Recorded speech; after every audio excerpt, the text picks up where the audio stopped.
अस्सलामुअलैकुम एवरीवन। आज की वीडियो के अंदर मैं आपके साथ डिस्कस करूंगी कुछ गाइडलाइंस रिगार्डिंग द सर्जरी।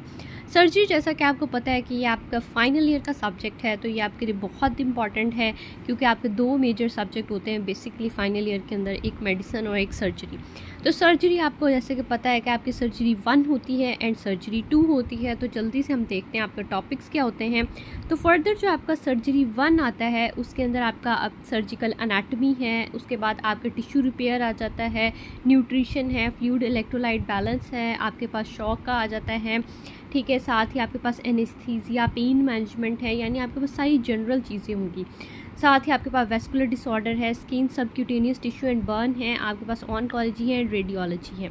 अब आपके पास इसके अंदर क्वेश्चंस कितने आते हैं, तो आपके पास 10 SCQs आते हैं जैसा कि उन्होंने आपको चैप्टर मेंशन कर दिए हैं, और साथ ही आपको बता दिया कि 50 आपके पास MCQs आने हैं, ठीक है। और हर SCQ जो होगा वो आपका 5 नंबर का होगा। तो इस तरह से आपके 50 नंबर के SCQs और 50 नंबर के ही आपके MCQs, तो टोटल आपका पेपर जो होगा वो 100 मार्क्स का होगा।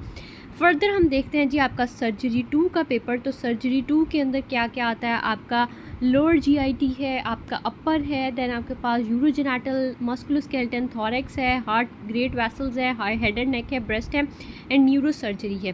तो इसके अंदर आपके पास टोटल मिला के 13 SCQs आते हैं, और 13 के 5 से आपने मल्टीप्लाई करना है, तो आपके पास मार्क्स बन जाते हैं जी 65। आपके पास मार्क्स बन जाते हैं जी SCQs के, और साथ ही आपके पास आ जाते हैं MCQs। तो MCQs आपके पास 60 आने हैं।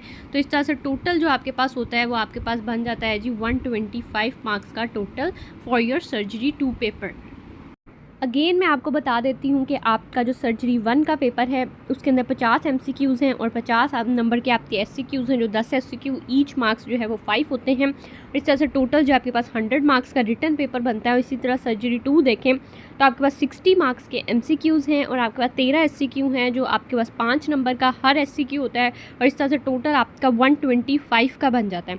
और जो आपके पास 25 मार्क्स होते हैं वो आपके इंटरनल असेसमेंट के होते हैं। तो इस तरह से टोटल जो आपका रिटर्न नंबर का बनता है दैट इज़ 250 आपके टोटल मार्क्स कंसीडर होते हैं।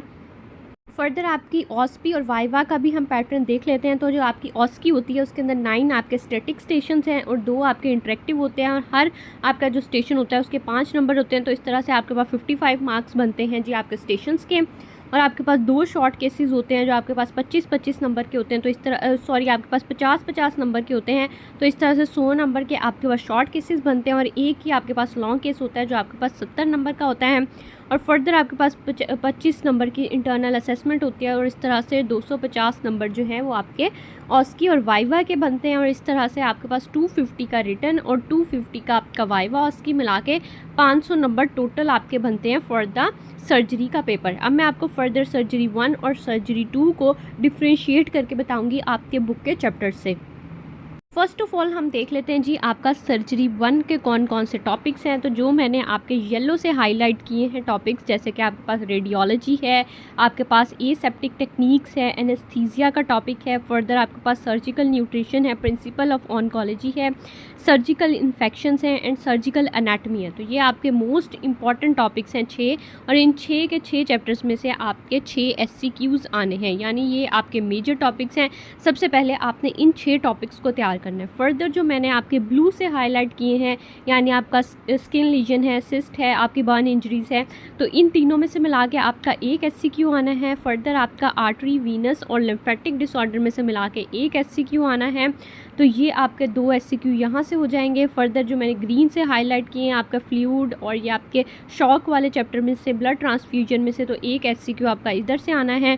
और फर्दर जो मैंने आपके ऑरेंज से हाईलाइट किए हैं तो आपके ट्रॉमा है, इंजरीज़ है, तो इसके अंदर से आपका एक SCQ आना है। और बाकी जो मैंने हाईलाइट नहीं किए ये बिल्कुल छोटे छोटे चैप्टर हैं, इनमें से आपका एक SCQ सब में से मिला के आता होता है, ठीक है। तो सबसे पहले जो आपने मेजरली टॉपिक तैयार करने हैं तो वो आपके ये येलो वाले टॉपिक्स हैं, इनको हमने सबसे पहले अच्छे से तैयार करना है। एंड देन आपने जाना है अपने जो पिंक वाले टॉपिक्स हैं मैं आपको बता देती हूँ। सबसे पहले आपने करने हैं अपने येलो वाले टॉपिक्स, उसके बाद आपने करने हैं जी पिंक वाले टॉपिक्स, ठीक हो गया। सेकंड पर आपने रखना है जी पिंक वाले टॉपिक्स को, थर्ड पे आपने रखना है जी ब्लू वाले जो आपके टॉपिक्स हैं, और उसके बाद आपने फोर्थ पे रखना है अपने ग्रीन टॉपिक्स को, एंड फोर्थ के बाद फिफ्थ पे आपने रखना है आपने ऑरेंज टॉपिक्स को, एंड लास्ट में जो हाईलाइटेड नहीं है आपने वो करने हैं। और अगर आप इस तरह से तैयारी करते हैं तो इंशाल्लाह मैं आपको गारंटी करती हूँ कि आप बहुत अच्छे नंबर हासिल करेंगे। फर्दर मैं आपको सर्जरी 2 के अंदर बता देती हूँ कि आपके कौन कौन सा टॉपिक्स इंपॉर्टेंट है, तो जल्दी से हम देख लेते हैं। सबसे पहले आपका आ जाता है जी upper GIT system, then lower GIT, और इसमें से आपके दो एससीक्यू आने हैं, तो इनको आपने अच्छे से तैयार करना है। देन आपका यूरोजेनेटल सिस्टम है, that is one of the important topic, और साथ ही आपका हेड एंड नेक का टॉपिक है। तो ये 4 टॉपिक आपने प्रियोरिटी पे रखने हैं। सबसे पहले आपने ये 4 टॉपिक तैयार करने हैं और उसके बाद आपने बाकी टॉपिक्स की तरफ जाना है।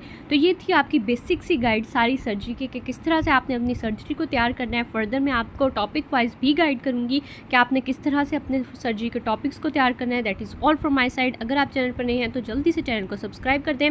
इंशाल्लाह मैं सर्जरी पर कंप्लीट आपकी जो है प्लेलिस्ट को बनाऊंगी इंशाल्लाह।